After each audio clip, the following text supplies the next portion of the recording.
Welcome back to story time.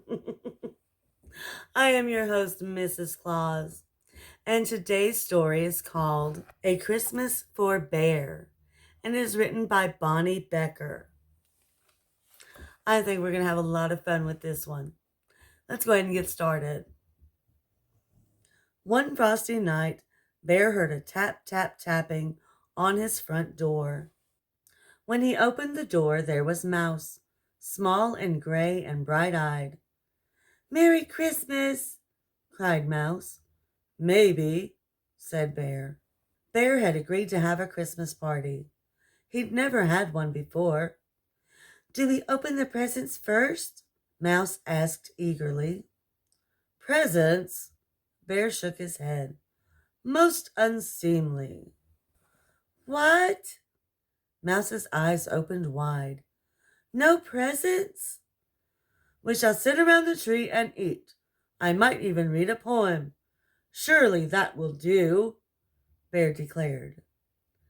Then Bear went to the kitchen to get the Christmas pickles. But when he came back, no Mouse.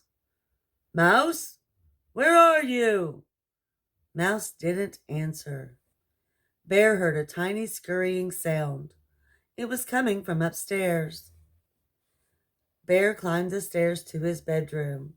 The scurry sound was under his bed. "Mouse?" "Yes," came the muffled voice. "Are you looking for a present?" Mouse peeped out from under the bed. He had a bit of dust on his nose. "Perhaps," said Mouse. "Unnecessary hogwash," Bear scolded. "We have pickles, remember?" "Oh," said Mouse. And Mouse trudged behind Bear back to the living room. Bear went to the kitchen to get the cheese. But when he got back to the living room, no Mouse. "Mouse, you're looking for a present again, aren't you?" "Maybe," came a tiny voice. It was out in the hall. Bear opened the closet door. There was Mouse, small and gray and guilty-eyed. "Not even one tiny present," squeaked Mouse. "The pickles are from France," declared Bear. "But surely," said Mouse. "And furthermore," continued Bear, "I shall be reading a long and difficult poem." Then Bear headed back to the kitchen to get the cookies. But before he got there, he quietly turned and tiptoed back to the living room. No Mouse, of course. "Mouse!" Mouse scampered out from behind the tree, tinsel dangling from one ear.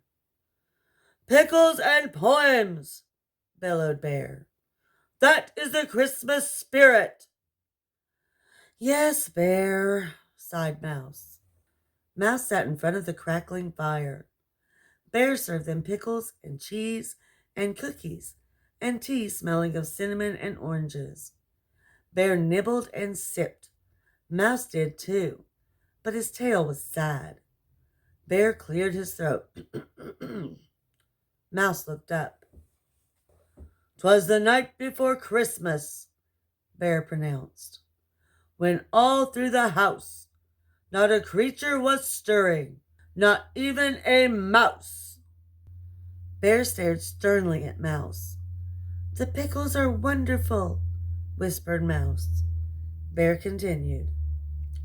"The stockings were hung by the chimney with care." Bear paused and glanced over at Mouse. Mouse took a mournful bite of his pickle. "The stockings were hung by the chimney with care," Bear repeated more loudly. "The stockings!" Mouse leapt up, his eyes as bright as Christmas candles. "You do have a present for me," he cried, pointing at the mantel. "You have stockings." "Certainly not. Impossible.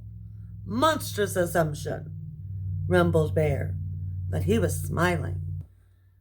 Mouse scrambled into his stocking and popped back out with a package wrapped in sparkling red paper.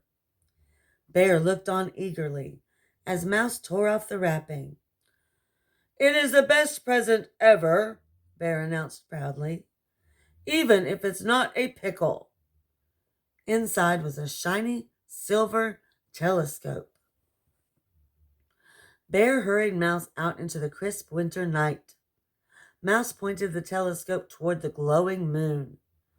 "Most wonderful," Mouse said softly. "Thank you, Bear." "Yes, indeed."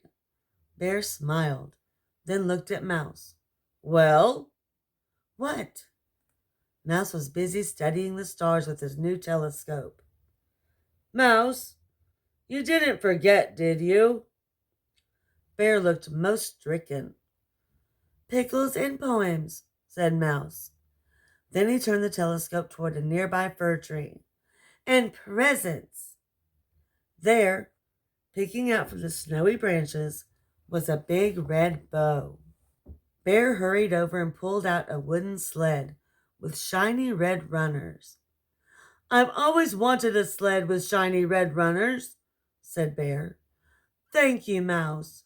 You are," Bear swallowed, "you are an excellent companion, someone of whom I am most fond. Uh, uh, you are my best friend, too," said Mouse with a happy flick of his whiskers. "Merry Christmas, Bear." "Merry Christmas, Mouse," cried Bear. Then Mouse and Bear jumped on the sled and swooped down the hill under the shining stars of Christmas. The end. And that is what Christmas is all about. Spending it with your family and friends and having wonderful times and making great memories. All right, children, you know what to do. Before you leave, go ahead and like and subscribe so you don't miss a single story time with Mrs. Claus. And I will see you in our very next story time. Bye.